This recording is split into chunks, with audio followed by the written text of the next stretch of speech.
What is it about the beautiful game that enthralls an entire continent?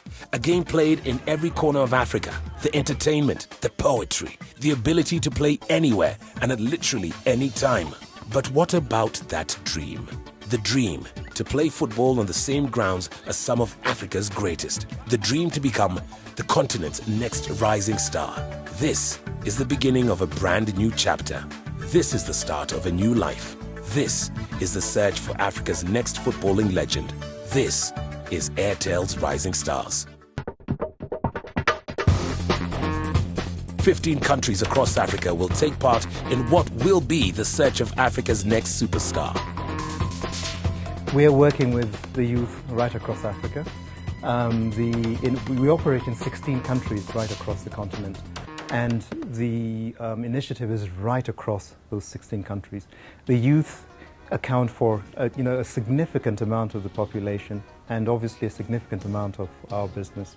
And tapping into the youth, tapping into the passion of the youth will not only drive our business, I think will drive everything around the brand and the passion for the brand in the countries that we operate in. Yeah, for us it's quite a very easy decision. Airtel's vision for 2015 is to be the most loved brand by African people. In doing this, I think it's probably critical for a brand to dwell where the communities dwell, to share in the passion that people actually believe in. And if you look at passion points in Africa, if you take away maybe education, religion and politics, the next biggest passion point is football. So it's a decision that we went with our eyes open. Hello, I am Patrick Silva of Manchester United. Airtel Football Star is a very exciting new project, and together Manchester United and Airtel will encourage and support the development of football in Africa. The partnership with Manchester United is in 12 of the 16 countries that we operate in. They're basically 3 regions. We have the Francophone, the French-speaking countries, the English-speaking countries and Nigeria. We are going to have the initiative across all the 16 countries. There will be a tournament starting during the course of the coming month. So we'll be giving a chance for kids, or should I say young adults, from all parts of Africa an opportunity to participate. And under the tutelage of Manchester United's technical team, clinic, and of course 4 legends that will travel to Nigeria, Ghana, Uganda, Tanzania, Zambia, Malawi, Sierra Leone, Burkina Faso, Chad, Congo-Brazzaville, DR Congo, Niger, Madagascar, Gabon, ending up here in Nairobi, Kenya for the final. First and foremost, let me talk you through the structure of the sessions. The idea behind the Manchester United Soccer Schools is that it's a more structured approach, so we give the children opportunities to develop within the session. What we try to do is build the session from the technical aspects of the game. So this morning the players have been doing short passing with the coaching staff. What the coaching staff will try to achieve is deal with the basic technical aspects of the game.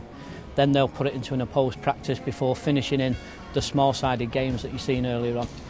The idea behind the small-sided games is to give the players as many touches of the ball as possible and as many opportunities to make the key decisions that they will make during the game. And then what the coach tries to do is to link it all back to Manchester United, so they will use players from the club that are good passers of the ball, players for example from Paul Scholes, Michael Carrick, Fletcher, people like these who the kids can look up to, and what we'll try and encourage them to do is play like Manchester United players.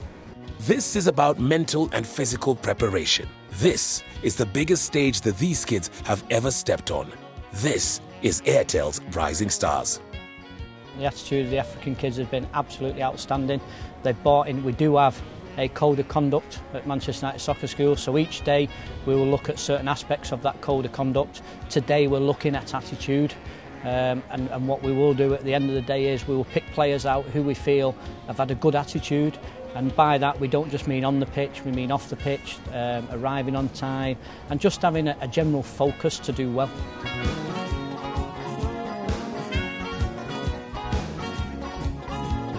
But one of the things that I think is quite remarkable in this tournament is that this tournament is under 17 for both boys and girls, which is quite different. I remember seeing the finals played in Burkina, You know, I saw the two finals, the boys and the girls team. But I must tell you that the girls team actually impressed me more than the boys team. So that tells you a lot about what Airtel is doing in the community where it's served in Africa. Yeah, I mean, we have a commercial relationship with Airtel, and that's a long-term relationship, and part of that program is for us to work with them in reaching our fans across Africa. And so they came to us with a very exciting opportunity for us to take some of the technical knowledge that we have at the football club and then passing it on to the youth of Africa, and hence... I think I can speak for the Airtel team. We're all football enthusiasts, crazy football fans. And given the opportunity that we have with Manchester United, and given the enormity of football in Africa, this project can definitely be recognized at a global scale. And when I say global scale, I mean people knowing about the Airtel Rising Stars tournament. And if I go a couple of years down the line, where I see it is getting global sponsors on board. Jersey sponsors, footballs, boots, and having something that's completely unified from a Pan-African level. Currently it's between countries, and it varies between country and country. 4 years down the line, I'm hoping to have, you know, African Federation on board, you know, with sponsors like Nike or Adidas, and then have a unified tournament that really taps the resources of this continent.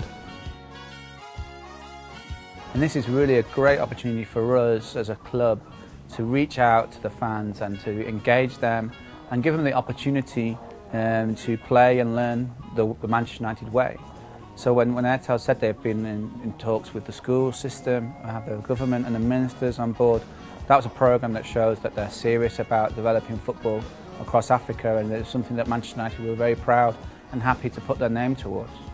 When we return, we'll look back at the festival that was the African Cup of Nations in Gabon and Equatorial Guinea. And we spend time with West Brom and Nigerian striker Peter Odemwingie. Stay where you are.